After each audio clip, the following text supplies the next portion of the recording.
reader. My name is Allie Mitchell, and I just graduated from Coastal Carolina University from the Edwards College of Humanities and Fine Arts with an English major in 2021.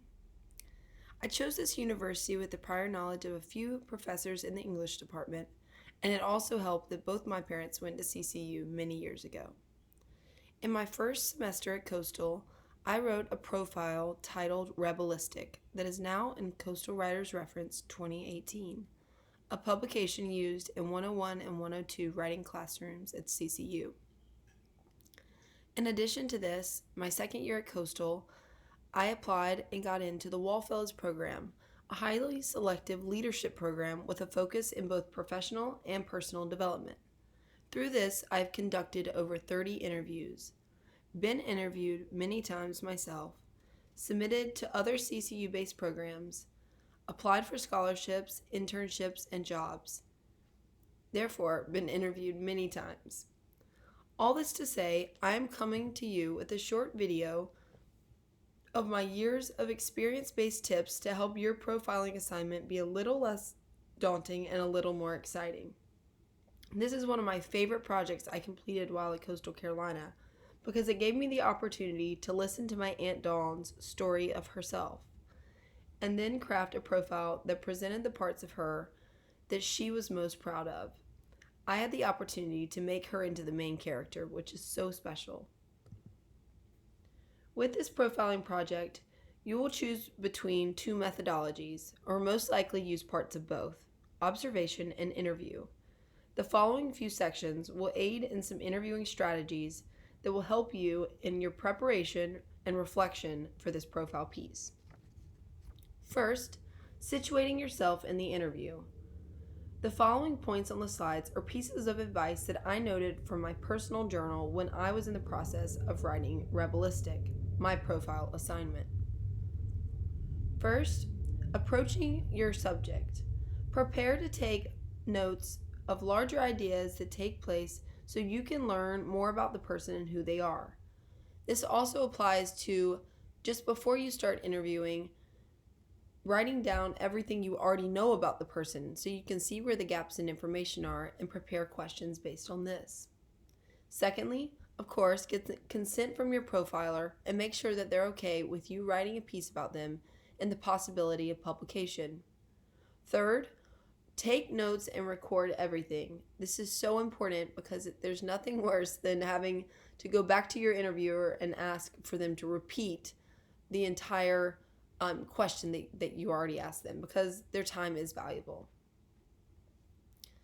Secondly, when we're actually performing the interview, after we've situated ourselves in the thought process, begin with the interview with a conversation.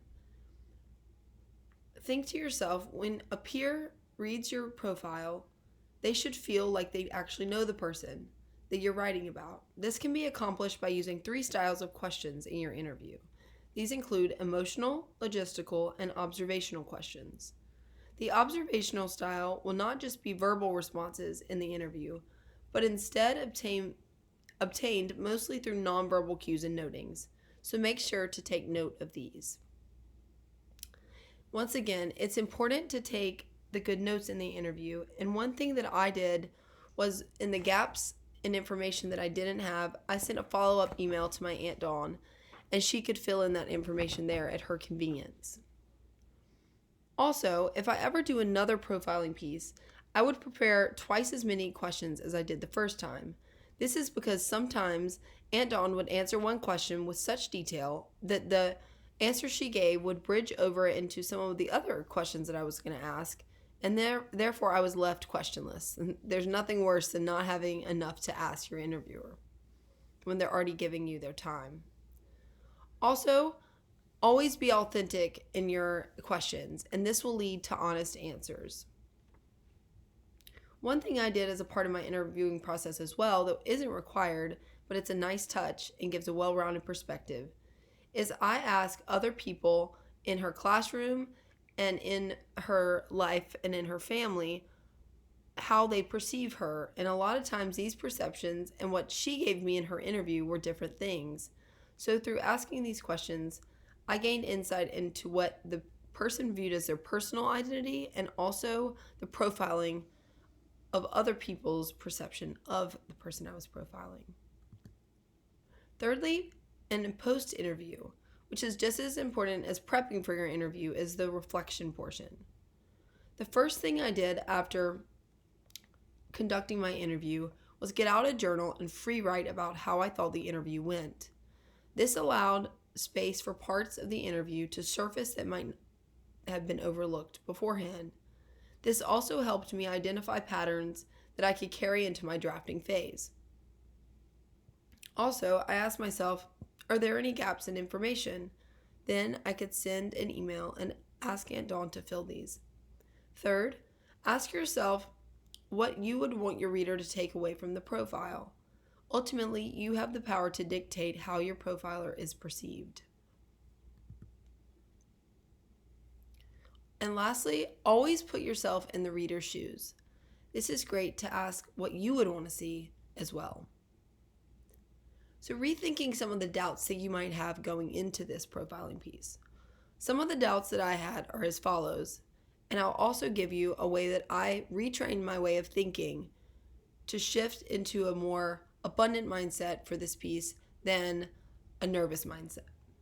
Firstly, I thought about my profiler. I don't want to waste their time. But I restructured this thinking to who I am profiling will be excited for me to interview them because they will want to share their story, and I will ask creative questions that help them express their genuine interests. My next doubt was, what if I don't gather enough information to craft an A-worthy draft? I shifted this thinking to I will ask efficient questions based on the information and writing moves, and will therefore have more than enough information to draft. Lastly, I thought to myself, what if the questions I'm going to ask are not good questions? To this, I restructured and thought, there are no silly questions with this assignment. As long as I am authentic, my profiler will give me honest answers. If the person that you want to interview cannot fit you into a time slot into their schedule by the time you need to draft, always have a backup plan. This was something that was great for me because I had 3 people in mind that I knew I could write effective drafts for. And if the first person couldn't do it, I would just go to the second. Lastly, get creative with your interview style. You can always do an interview over email or call or in person, but you could also ask someone out to coffee or to lunch.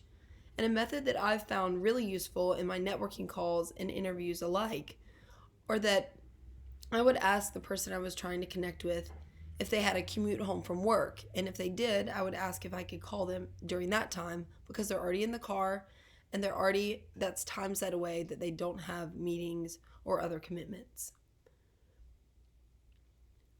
In closing, extending your knowledge as a first-year college student includes writing in new styles all the time and using new tools. This assignment is an example of that.